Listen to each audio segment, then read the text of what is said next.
Welcome to the Roy English Podcast. I'm Roy. And I'm Lily. We're so glad you're joining us today. Today, we have a super useful episode for you. We're diving into 8 essential phrasal verbs and expressions that native speakers use every single day. These aren't just words, they're keys to speaking more naturally and understanding real-life conversations. Exactly. From expressing what you expect to handling daily challenges, mastering these will really boost your English. And don't forget, you can find today's vocabulary list in the video description below. It's a great way to review after the episode. So, grab a cup of coffee, relax, and let's get started with our first expression. Are you ready, Roy? Let's dive in. Our first phrase is take for granted. This means to not appreciate something or someone enough, or to assume something will always be available to you. Yes, it's about not valuing something as much as you should. In traditional Chinese, it can mean 理所当然, 视为当然, or 不珍惜. Our first example sentence is, we often take our parents' help for granted until they're not around. That's so true. Sometimes we forget how much they do for us until they're not there to do it. Exactly. And our second example is, don't take good health for granted. Try to stay active. That's a great reminder. We often don't think about our health much until we get sick, right? We just assume we'll always be healthy. Next up, we have get away with. This phrasal verb means to succeed in doing something wrong or bad without being caught or punished for it. So it's like escaping the consequences. In traditional Chinese, you might say 逍遥法外, 逃脱惩罚, or 侥幸成功. Here's our first example. He thought he could get away with cheating on the test, but the teacher caught him. Oof, that's a classic situation.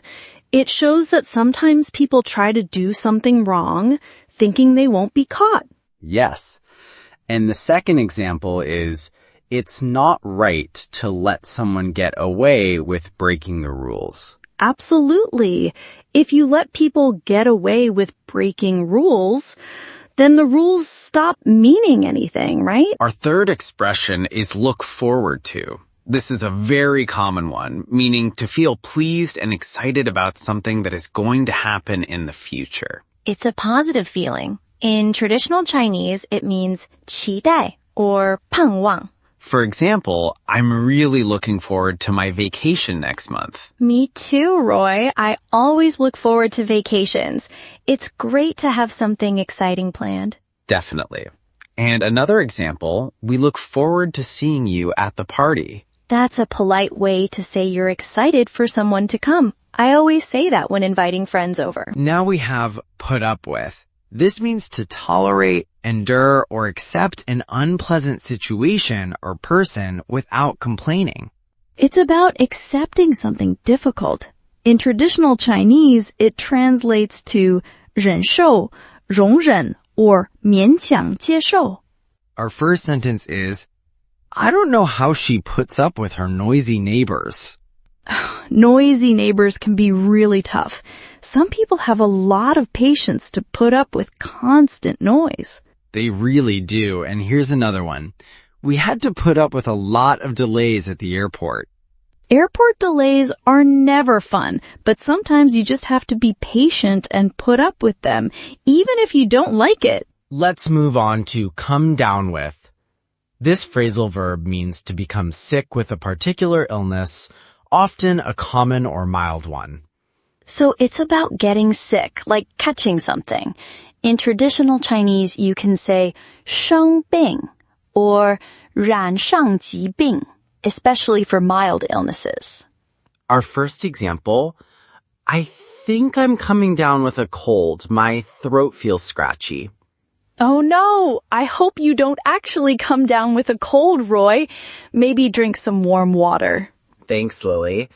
And the second example, she came down with the flu right before her trip. That's terrible timing. Nobody wants to come down with the flu right before a big trip.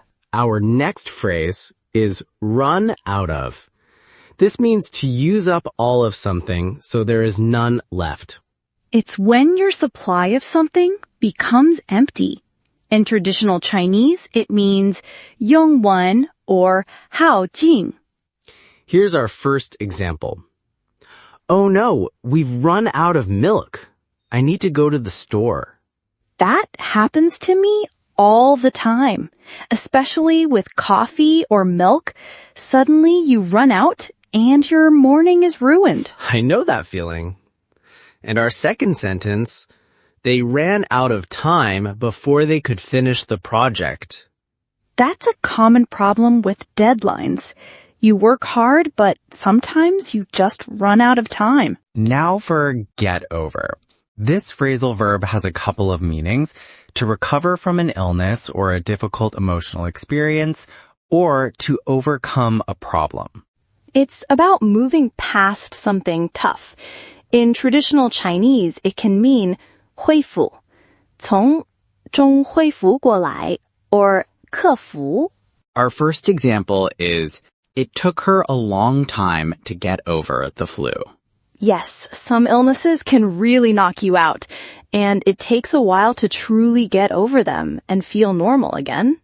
Absolutely. And our second example, he's trying to get over his fear of public speaking. That's a big one for many people.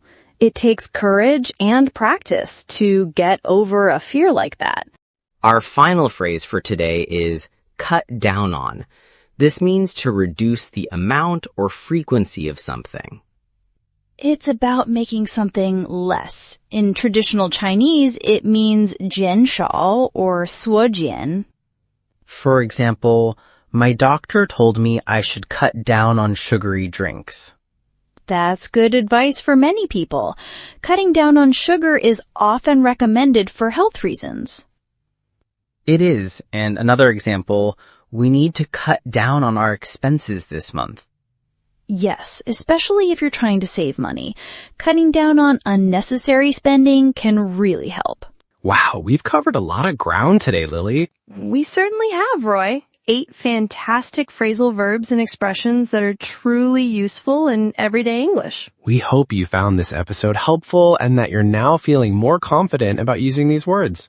Remember, the best way to master them is to practice. Try using them in your own sentences and conversations. Don't forget you can find the vocabulary list in the description below if you want to review. Thanks for tuning in to the Roy English podcast. We really appreciate you joining us on this language learning journey. Until next time, keep practicing, keep learning, and keep speaking English. Bye, everyone. See you in the next episode.